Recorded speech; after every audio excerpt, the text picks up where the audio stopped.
We only have one honor left to bestow upon you, since we gave you an honorary degree back in December when you were Lieutenant Governor. And so we bestow upon you the Hofstra Presidential Medal, which is one of the most prestigious awards that we can give. We give it to you, and it's my privilege to give it to you, in recognition of your leadership, your accomplishments, and your total dedication as public servant of the people of the state of New York. Congratulations, Governor. Thank you. I'm going to bring this back to the speaker.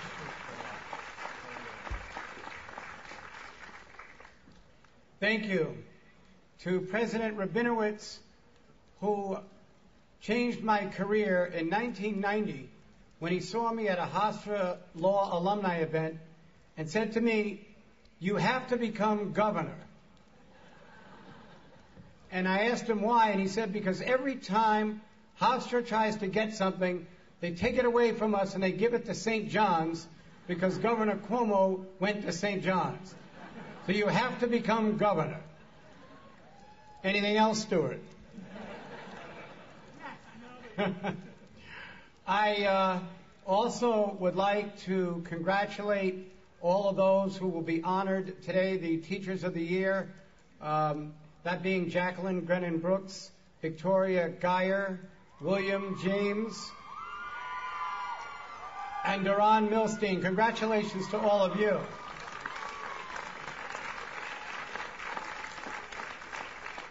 To my former colleague in government, Jerry Kremer, for that wonderful introduction, and to let you know that we're anticipating the arrival of Senator Charles Schumer, who will be with us today as well.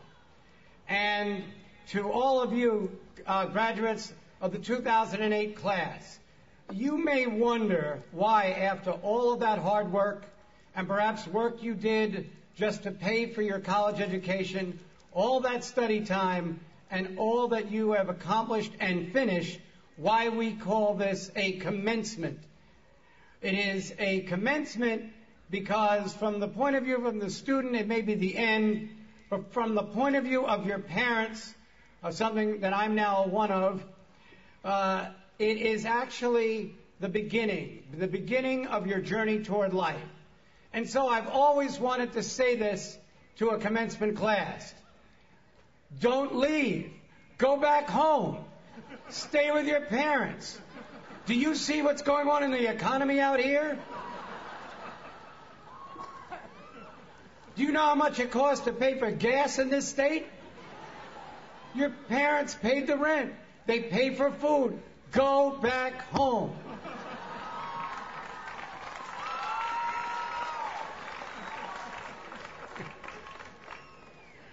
But actually, for those of you who will eschew the opportunity to go back home, or for those who will not be invited back, what I would like to say is that as you go through this journey in life, probably some of what we've learned in our college days may actually help us. Some of that reading of Plato and Aristotle and Dostoevsky and even Mark Twain may actually be of assistance. Plato gave us the parable of the cave, that as you go through life, it's like going further into the cave. You don't see the light, you really just see the shadows. And admonishes us to keep an open mind, to keep learning, to not go deeper into the cave. Mark Twain, I think, made it a lot simpler when he said to do good is noble, to tell others to be good is noble and a lot less troublesome. And so, as all of you are embarking on that great career, I invite you to devote passion to everything that you're involved in. The more passionate you are, the more you care about what you're doing, the more you're excited to be involved, most likely the better person you'll actually be. And as you try as hard as you can to fulfill your own dreams and your own destiny, think of others around you. Think of the ways in which you can enlighten the spirit of others. When others are talking to you, think of why they may be saying what they're saying. Try to understand people and points of view far away from this region and from your own. And on this rainy day, that's about the extent of the advice that I want to give you, other than to tell you a story about my high school graduation. I, first of all, graduated from Hofstra Law School. And I believe that I'm the only American that graduated from law school about 200 yards away from where I attended nursery school. I went to the Little Red Train Nursery School on Jerusalem Avenue. And contemplating my graduation of law school, I realized that if I had paid more attention in nursery school, I would never have had to have gone to law school. Like some of the rules that a law professor told me you learn in the sandbox, like finders keepers. Finders keepers. I spent $7,000 one semester in law school to find out, that's right, finders keepers. But at my graduation in high school, there was a school valedictorian, and I gave her name once, and it was printed in the newspaper, and she now denies that she did this. But I'm telling you she did this. She was the valedictorian of our class. She had a school average that I estimated approximately 108. I actually had a crush on this woman, but I never knew how to start a conversation with an individual who sits around wondering about concepts such as, why is there air? Anyway, when we passed out diplomas, Cheryl came up to get her diploma, and simultaneously a little child ran up on the stage, had gotten away from his mother, and then, frightened being on the stage, started crying. And Cheryl walked past the child, got her diploma, and went back and sat in her seat. Then came a friend of mine named Emery Cooper. I don't really know if Emery ever graduated high school. We had a respect rule at Hempstead High School. We all got to march. Then you'd find out if you were really graduating.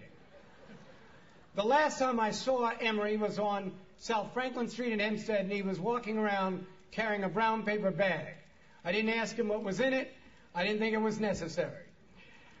But Emery Cooper, in that moment, walked away from the lectern, eschewed the opportunity to take the diploma they were going to hand him, and went and got the little boy and took him back to his mother. We laughed at Emery because the little kid drooled on him, but we thought that Emery perhaps had taught us a lesson that Cheryl couldn't teach us, and it is called priority. And so finally, I will tell you that there was once a class of rabbinical students. All were asked by the teaching rabbi to identify the time when there is daybreak. And one of the students raised his hand and said, daybreak occurs when you can see the outline of your own hand. He was admonished that that was not the right answer. Another student volunteered that daybreak occurs when in the wilderness you can tell the difference from a distance between a lamb and a dog. And he was similarly told that that wasn't the right answer.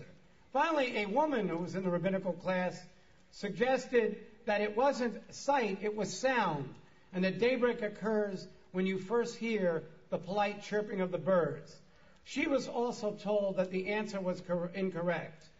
And then the rabbi explained to the class that when you look around and see the faces of all other human beings and see them as your brothers and your sisters, that is the dawn of consciousness.